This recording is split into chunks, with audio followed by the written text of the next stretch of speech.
گہرا گھنا جنگل، پرندوں کی آوازیں، درختوں کی سرسراہٹ اور دور کہیں کسی جانور کی دیور۔ اسی جنگل کے بیچ وہ انسان رہتا ہے جسے دنیا ٹارزن کے نام سے جانتی ہے۔ ایک ایسا انسان جو نہ کسی شہر کا ہے نہ کسی قبیلے کا، بلکہ جنگل کا بیٹا ہے۔ آج کی اس کہانی میں ہم آپ کو ٹارزن کی ایک نئی اور سنسنی خیز مہم پر لے کر جا رہے ہیں، جہاں ہر موڑ پر خطرہ ہے اور ہر لمحہ ایک نئی آزمائش۔ شام کا وقت تھا، سورج درختوں کے پیچھے چھپ رہا تھا اور جنگل میں دھند آہستہ آہستہ اتر رہی تھی۔ باقی جانور اپنے ٹھکانوں کی طرف جا رہے تھے، مگر ٹارزن جانتا تھا کہ رات کے آنے کے ساتھ ہی اصل جنگ شروع ہوتی ہے۔ اس نے دریا کے کنارے ہاتھ بھر پانی پیا ہی تھا کہ اچانک جھاڑیوں میں کوئی حرکت ہوئی۔ ٹارزن پوری طرح چوکس ہو گیا۔ اسے معلوم تھا کہ یہ آواز کسی معمولی جانور کی نہیں تھی۔ اچانک اندھیرے میں سے ایک کالا پینتھر اس پر حملہ آور ہوا۔ بجلی کی طرح ٹارزن نے درخت کی شاخ کو پکڑ کر خود کو اوپر کھینچا۔ پینتھر نے پھر لپک کر حملہ کیا، لیکن اس بار ٹارزن نے اس کا وار روک کر اسے دھکیل دیا۔ چند لمحے کی اس خطرناک لڑائی کے بعد پینتھر پیچھے ہٹا اور جنگل کی تاریکی میں غائب ہو گیا۔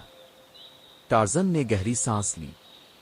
اسے اندازہ تھا کہ یہ تو صرف شروعات ہے۔ اگلی صبح جب اس نے جنگل کا چکر لگایا تو اسے زمین پر عجیب نقش نظر آئے۔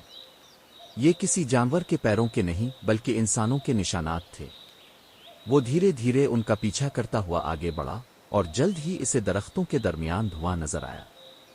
ٹارزن چونک گیا۔ برسوں بعد کسی نے جنگل میں قدم رکھا تھا۔ وہ قریب پہنچا تو دیکھا کہ یہ غیر قانونی شکاریوں کا کیمپ تھا جو جانوروں کو پکڑ کر بیچنے آئے تھے۔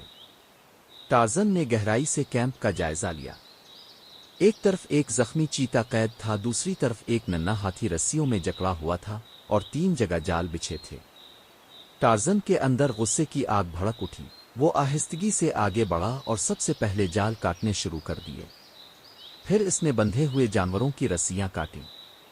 ننھا ہاتھی آزاد ہوتے ہی ٹارزن کے پاس رکا، جیسے اس کا شکریہ ادا کر رہا ہو۔ پھر اچانک شکاریوں نے آواز سنی۔ کون ہے وہاں؟ ایک نے چیخ کر کہا۔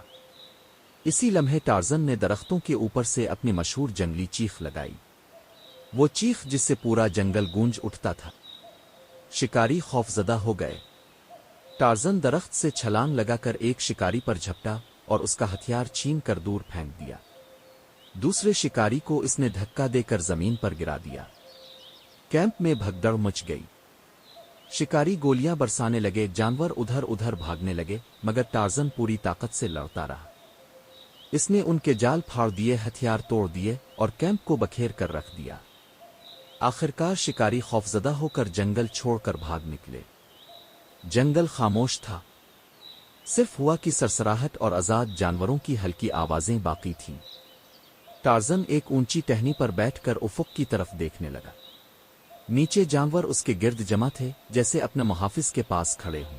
ٹارزن جانتا تھا کہ انسان اکثر جہاں جاتے ہیں وہاں تباہی لے جاتے ہیں، مگر وہ جنگل کا بیٹا ہے اور جنگل کی حفاظت اس کا فرض ہے۔ یوں ایک رات جو جنگل پر تباہی بن کر ٹوٹنے والی تھی، ٹارزن کی بہادری نے اسے بچا لیا۔ جنگل آج بھی زندہ ہے، آزاد ہے، کیونکہ ٹارزن زندہ ہے۔